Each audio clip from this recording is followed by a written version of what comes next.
Assalamualaikum warahmatullahi wabarakatuh dan selamat siang. Mohon izin memperkenalkan diri, taruh nama dia atas nama Ersan Noval Jayasri Bakri, NIT 2141005 dari kelas Nautika 3A, ingin menjelaskan tentang jenis-jenis perangkat keras jaringan komputer. Jadi, simak video berikut untuk penjelasannya. Berikut ini jenis-jenis perangkat keras jaringan komputer. Antara lain, yang pertama, router. Router merupakan perangkat jaringan yang berfungsi menghubungkan dua jaringan atau lebih sehingga data dapat dikirim dari satu jaringan ke jaringan yang lain. Dengan menggunakan router, kita bisa menghubungkan dua jaringan yang berbeda.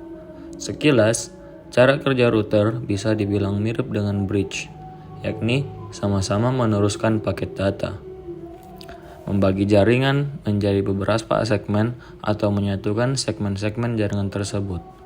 Hanya saja, router berada pada lapisan ketiga OSI. Yang kedua, wireless card.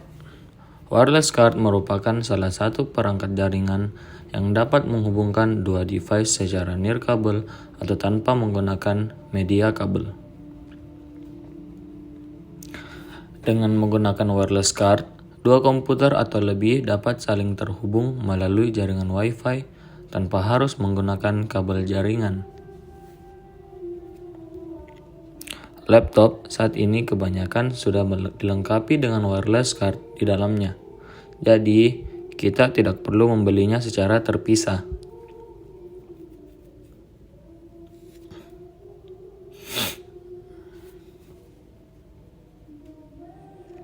Yang ketiga, ada LAN card. Sama halnya dengan perangkat jaringan yang lain, LAN card juga berfungsi menghubungkan dua atau lebih komputer dengan menggunakan media kabel. Perangkat ini biasanya banyak digunakan dalam jaringan LAN. LAN card juga bertugas mengubah aliran data yang berbentuk paralel menjadi bentuk serial sehingga dapat ditransmisikan melalui media jaringan seperti kabel UTP. Yang keempat, ada modem. Demodulator atau yang sering disingkat dengan modem merupakan perangkat jaringan yang memiliki fungsi mengubah sinyal digital menjadi sinyal analog atau sebaliknya. Data yang diberikan kepada komputer ke modem umumnya berbentuk sinyal digital. Maka dari itu, ketika modem mendapatkan data berbentuk sinyal analog, modem harus merubahnya terlebih dahulu menjadi sinyal digital agar dapat diproses lebih lanjut oleh komputer. Yang kelima, ada bridge. Bridge merupakan perangkat jaringan yang memiliki fungsi memperluas suatu jaringan sekaligus membuat sebuah segmen jaringan. Cara kerja bridge yaitu mengenali alamat MAC yang mentransmisi sebuah data ke jaringan. Kemudian, bridge akan membuat tabel internal secara otomatis, di mana tabel ini dapat menentukan segmen mana yang akan di-routing maupun yang akan difilter. Yang keenam, ada HUB. Hub merupakan salah satu perangkat jaringan yang bertugas mengubah sinyal transmisi jaringan, di mana hal tersebut dimaksudkan agar kedua komputer atau lebih dapat saling terhubung. Hub tidak dapat mengatur alur jalannya suatu data, sehingga setiap paket data yang melewati hub akan di-broadcast ke semua port sampai paket data yang dimaksud sampai ke tujuan. Hal inilah membuat paket data yang dikirim mengalami collision atau tabrakan data. Yang ketujuh, ada switch. Switch merupakan perangkat jaringan yang memiliki fungsi yang hampir sama dengan hub. Tetapi, perangkat ini lebih pintar dari hub karena dapat mengatasi masalah collision data. Tidak hanya itu, switch juga memiliki beberapa kelebihan seperti kecepatan transfer data maupun luas jaringan yang jauh lebih bagus dari hub.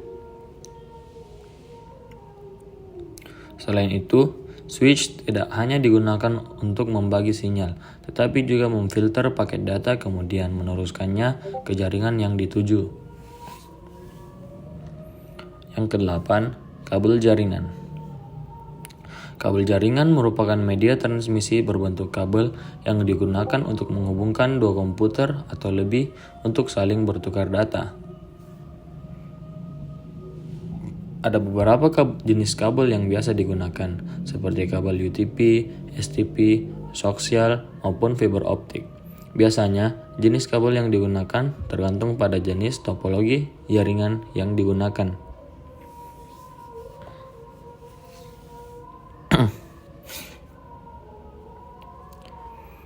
Yang kesembilan, ada repeater. Repeater adalah perangkat jaringan yang memiliki fungsi memperluas jangkauan sinyal Wi-Fi dari server agar perangkat lain bisa terhubung. Cara kerja dari repeater itu sendiri adalah dengan menerima sinyal dari server, kemudian memancarkannya kembali dengan jangkauan yang lebih luas dan lebih kuat. Dengan kata lain, sinyal yang lemah dapat dipancarkan kembali menjadi lebih kuat dan luas. Yang ke-10 ada access point. Access point ini terdiri dari antena dan transceiver yang digunakan untuk transmisi dan menerima sinyal dari klien atau sebaliknya. Dengan adanya API ini, kita dapat terhubung dengan jaringan LAN secara nirkabel. Dengan kata lain, access point ini berfungsi menghubungkan dua jenis jaringan yang berbeda, yaitu antara jaringan wireless dan jaringan LAN. Dengan adanya beberapa perangkat jaringan yang telah disebutkan di atas, kedua komputer atau lebih bisa saling terhubung dan saling bertukar data. Itulah tadi pemaparan dari saya mengenai jenis-jenis perangkat keras jaringan komputer. Terima kasih telah menonton sampai selesai. Sekian dari saya. Assalamualaikum warahmatullahi wabarakatuh.